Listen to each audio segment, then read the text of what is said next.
Fique atento à hora para não perder o seu compromisso. São 6 horas e 49 minutos. A gente vai agora para a nossa interação com a Rádio FM O Dia, conversar ao vivo com o Cleiton Pascarelli, né? A gente vai falar agora sobre a greve dos ônibus, que está provocando reclamações para os usuários e que continua nessa quarta-feira. Continuou em menor proporção. Bom dia, Cleiton Pascarelli. Bom dia.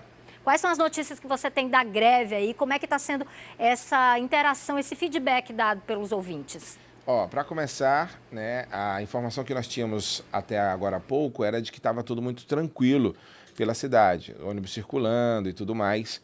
Só que acaba de chegar para a gente, eu estava inclusive olhando aqui para baixo por conta do WhatsApp que a gente recebe informações aqui dos ouvintes, de que há, por exemplo, garagens da Via Verde de transporte público com ônibus parados.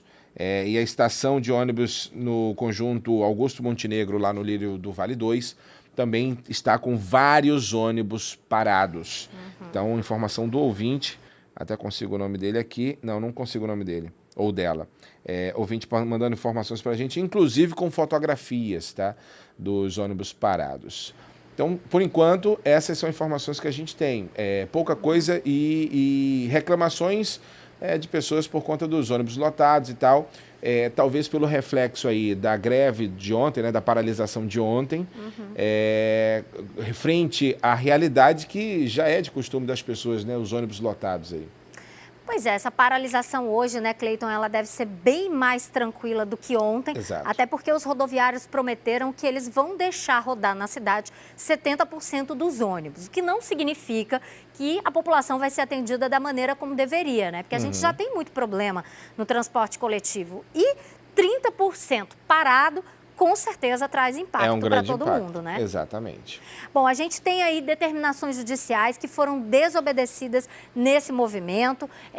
Como é que ficou essa questão da multa? Você tem informação? Porque até ontem, quando eu conversei com o presidente do Sindicato dos Rodoviários, ele garantia que ia pagar qualquer multa que tivesse ou que ia recorrer. Só que os rodoviários receberam aí uma multa de R$90 mil, ontem pela manhã ainda, e o Tribunal Regional do Trabalho aumentou aquela multa por hora, né, por cada hora paralisada, para R$200 mil.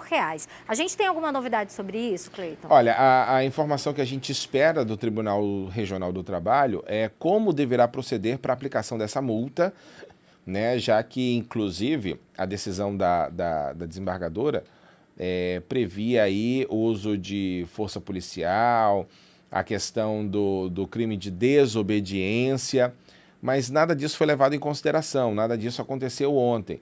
Inclusive, muitas pessoas mandam mensagens, inclusive, para a gente, comentam na internet, aí, nas redes sociais, do quanto a justiça está sem moral, está sendo desrespeitada, o que é um tremendo absurdo, né? É uma grande falta de respeito. Afinal de contas, entendia-se que o judiciário era ali um dos poderes mais respeitados e que todo mundo acatava a determinação deles. Não é o que se tem visto.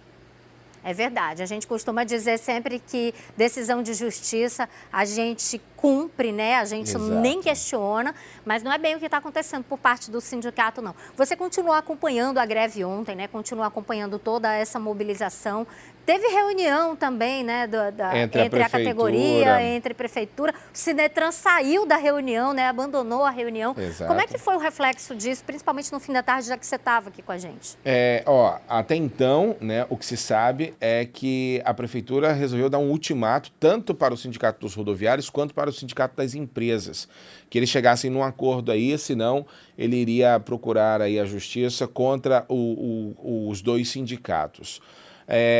O Sinetran não gostou muito dessa questão, né? Inclusive imputa à prefeitura aí muito do que está acontecendo hoje no sistema. O Sinetran diz que as taxas são cobradas, acabam onerando muito o sistema, reclamam que eles não têm um teto, não têm recursos para aumentar o salário dos trabalhadores. Os trabalhadores querem um aumento salarial deles, que é de direito, e nesse rolo todo aí, quem acaba sendo prejudicado ainda é a população, lamentavelmente. Agora, o próprio Sinetran reconhece que não depende de um aumento do valor da tarifa, não, tá? O Sinetran reconhece que o valor da tarifa que hoje é executado é justo. O que falta é a prefeitura abrir os olhos com relação ao que é cobrado ao Sinetran e ao sistema. Questão de impostos, tarifas, taxas e tudo mais.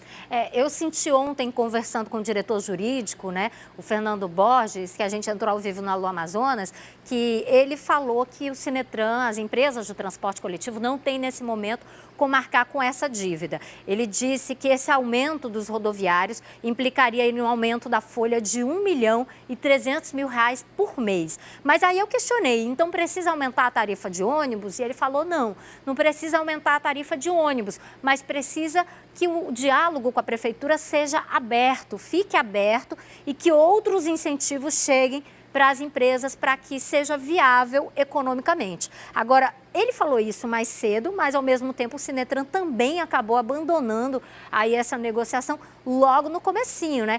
Aparentemente, pelo que eu tenho percebido, toda essa mobilização, essa negociação depende muito da participação da Prefeitura de Manaus, do prefeito Arthur Neto, que não está acontecendo muito, né? Não, quer dizer, não está acontecendo muito, não está acontecendo, né? Mas não resolveu nada, exatamente, né? Exatamente. O que a gente percebe é a prefeitura querendo se livrar dessa batata quente, enquanto ela é a maior responsável. É ela quem detém a responsabilidade de controlar o sistema. É ela quem tem ali a Superintendência Municipal de Transportes Urbanos. É ela quem pode, por exemplo, punir as empresas ou não, né? Verificar uma nova licitação, moralizar o sistema, mediar o conflito com os rodoviários, procurar a justiça. Não tem como a prefeitura abrir mão disso. É responsabilidade totalmente dela. E não é o que se está vendo. O que se está vendo é um prefeito fugindo dessa briga. E que demorou bastante para chamar todo mundo para conversar. Exatamente. Agora, Cleiton, a gente tem também, eu quero te chamar para conferir agora, tem uma outra categoria, que são os petroleiros aqui do Amazonas, que estão aderindo à greve nacional de 72 horas a partir de hoje. Tem uma mobilização contra a atual política de preços da Petrobras e contra a privatização dos combustíveis. A gente vai entrar ao vivo agora com a Amanda Amorim, né, que tem mais detalhes dessa mobilização que está acontecendo aqui em Manaus. Amanda, a gente quer saber qual é que é a pauta da paralisação aqui na capital do Amazonas.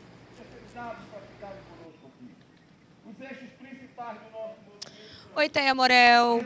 Olha só, o sindicato aqui está questionando, né, sobre essa prática de reajustes que ocorre sempre pela Petrobras referente aos combustíveis. A mobilização ainda está começando agora aqui na frente da refinaria da Petrobras. É importante enfatizar que algumas pessoas ainda estão chegando aqui no distrito industrial, alguns trabalhadores aí, eles estão chegando neste momento, porém a ROCAN já está aqui com uma viatura justamente para manter a ordem aqui. É considerada aí uma mobilização pacífica de acordo aí com a categoria. E eu vou conversar aqui com o Marcos Ribeiro, diretor dos sindicatos dos petroleiros. Vocês estavam enfatizando que essa mobilização é por 72 horas, por tempo indeterminado, e vocês estão reivindicando aí os reajustes que são praticados pela empresa, é isso? Isso mesmo. É uma greve por tempo determinado. São 72 horas essa nossa greve e tem como eixo principal a redução dos preços dos combustíveis, a manutenção dos nossos empregos, a retomada da produção das refinarias, a fim das importações de derivados de petróleo, não às privatizações e ao desmonte da Petrobras e a demissão de Pedro Parente da presidência da empresa. Essa é a nossa pauta. Nossa pauta não tem nada referente ao nosso acordo coletivo, não tem nada referente a uma campanha salarial. É uma pauta que também nós convocamos da sociedade. Já tem como eixo principal a redução dos preços dos combustíveis. Para ter ideia, nessa gestão, né, do atual presidente da Petrobras, entreguista, Pedro Parente, ele reduziu as cargas das refinarias do nosso país. Para ter ideia, tem refinaria operando com 50% da sua capacidade. Para quê? Para dar prioridade a importações de derivados de petróleo. Para ter ideia, nós estamos trazendo diesel, gasolina, QAV, tudo dos Estados Unidos. E sendo que a nossa empresa, a Petrobras, tem uma capacidade imensa de tanto explorar o nosso petróleo, como também refinar e distribuir os derivados de petróleo. Infelizmente, dentro dessa política desse atual governo ilegítimo golpista do Michel Temer, ele também aumentou em 100% as cargas de tributos em cima dos derivados de petróleo. Por isso é o motivo da nossa greve. A redução dos preços dos combustíveis e não a privatização da Petrobras. Só para detalhar também, dentro dessa gestão do atual presidente da Petrobras, Pedro Parente, ele colocou à venda 4 refinarias do nosso país. E são refinarias grandes, têm uma capacidade imensa de produção, como a de Pernambuco, a da Bahia, Porto Alegre e do Paraná. E é necessário que tanto a categoria petroleira, como também a sociedade, venha se somar nessa luta. É uma luta pela soberania do nosso país. Vocês pretendem manter essa mobilização de uma maneira pacífica aqui na frente da refinaria da Petrobras? Vai ser ao longo do dia, todos os trabalhadores vão estar aqui com vocês nesse movimento? Isso mesmo, para ter ideia, acho que vocês estão acompanhando, a nossa mobilização está sendo pacífica, a gente está apenas parando algumas rotas nossas, conversando com os trabalhadores, chamando os trabalhadores para descer e aderir ao movimento. Mas o fluxo, vocês podem perceber que está normal, né? Os carros, os caminhões estão passando, né? Estão voltando, então o fluxo está normal e a ideia é manter, né, durante esse período de 72 horas até o término da nossa greve. Ok, tá aí ó, um dos representantes aí do sindicato que acabou de falar com a nossa equipe. A gente mostra aqui imagens ao vivo aqui do nosso cinegrafista Tarcísio Éder.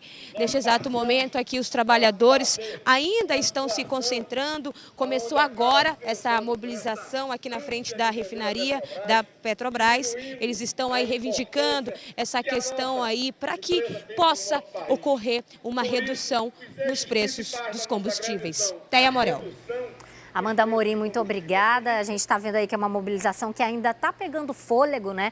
Eles disseram hoje que 6 horas da manhã eles iam impedir o embarque de pessoas da Petrobras até a base de Urucu, né? Que fica aqui também no Amazonas. A gente não sabe se isso aconteceu, mas realmente é uma mobilização que ainda está pegando fôlego. Vamos voltar agora a falar com o Cleiton. Cleiton, você viu aí, né? A gente teve greve dos rodoviários, agora tem essa mobilização dos petroleiros. A situação está difícil aqui em Manaus. E é uma paralisação que, inclusive, foi também impedida pela Justiça, pelo Tribunal Superior do Trabalho, né? O governo federal conseguiu uma liminar lá, até porque o governo federal alega que é uma questão política, que afirma que eles não têm uma pauta real de reivindicações, apesar de tudo que falou aí o manifestante, né?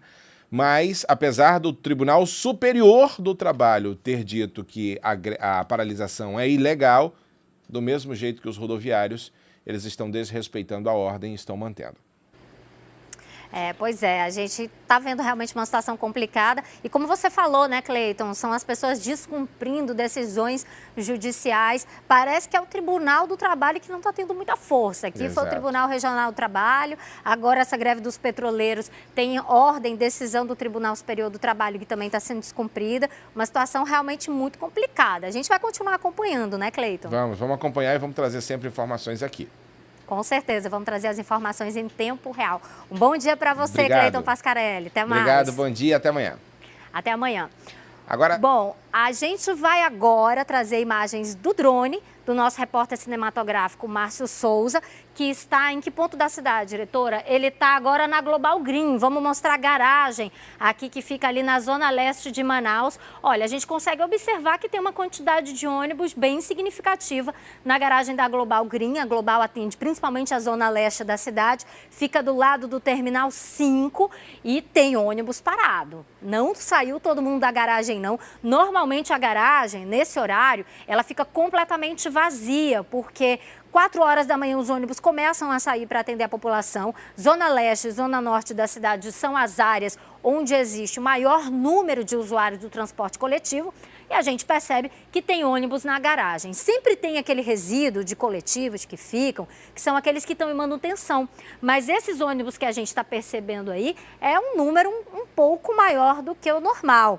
A gente lembra que os sindicatos rodoviários prometeu uma paralisação um pouco menor hoje, prometeu a continuidade da greve, desse movimento, né, que eles estão fazendo pelo salário deles, eles prometeram que 70% da frota ia circular e 30% ia permanecer nas garagens. A gente não tem apenas uma garagem de Manaus, essa daqui é apenas a que atende principalmente a zona leste da cidade, que fica do lado do Terminal 5, do terminal de integração. Mas a gente tem outras garagens na cidade que, como a gente ouviu agora há pouco, né, o Cleiton Pascarelli teve informação dos ouvintes, os ônibus não saíram das garagens. Então é muito difícil a gente precisar exatamente onde vai ser essa interrupção do serviço de 30%. Se vai ser na Zona Leste, se vai ser na Zona Norte. Aqui na Zona Leste e na Zona Norte, como tem um fluxo muito grande de usuários do transporte coletivo, qualquer ônibus que fique na garagem faz diferença. Mas tem outras áreas da cidade que são atendidas por outras garagens, que tem um número menor de coletivos e que, se a garagem fechar completamente, atrapalha com certeza muito a população, né? Qualquer tipo de paralisação atrapalha e muito a população. A gente percebe que tem aqui uma fileira inteira de ônibus, né? É muito ônibus realmente que ainda está parado na garagem da Global Green, que é uma garagem que atende a zona leste da cidade, e com certeza essa mobilização hoje teve aí uma adesão, pelo menos em torno daquilo que o Sindicato dos Rodoviários havia dito. Parar 30% da frota e colocar 70%. Como eu falei, normalmente, nesse horário, sai o maior número de coletivos das garagens, depois volta, existe um pico ali no meio da manhã, no finzinho da manhã, meio da manhã, onde se aumenta um pouquinho o número de ônibus, mas o número maior de ônibus circulando na cidade a gente tem justamente de 4 até as 7, 8, 9 horas da manhã e no horário de pico da noite. Então, esses ônibus certamente não deveriam estar aí, mas a gente pelo menos percebe que a paralisação não foi total, como aconteceu ontem. Ontem a gente teve momentos que foram muito complicados. O Sinetran acredita que pelo menos 200 mil usuários, isso pela manhã, né, haviam sido prejudicados com a parada desses ônibus, a gente não sabe o resto do dia. E hoje tem mais uma vez também digamos assim, essa consequência para a população, principalmente para os usuários do transporte coletivo, né? O terminal parece que está tudo bem, tem ônibus circulando, mas não na mesma frequência que deveria. Também não tem tanto ônibus não, pelo que a gente observa ali. Tem um ônibus passando, outro ônibus estacionado. Os terminais ontem ficaram complicados. Vamos ver como é que vai ser durante o dia de hoje, né? Bom, já já a gente volta com o quadro Na Ponta do Lápis. A gente vai mostrar a opção de entrega de domicílio, que tem ajudado comerciantes a alavancar as vendas. E tem ainda informações do trânsito e muito mais. A gente volta em instantes.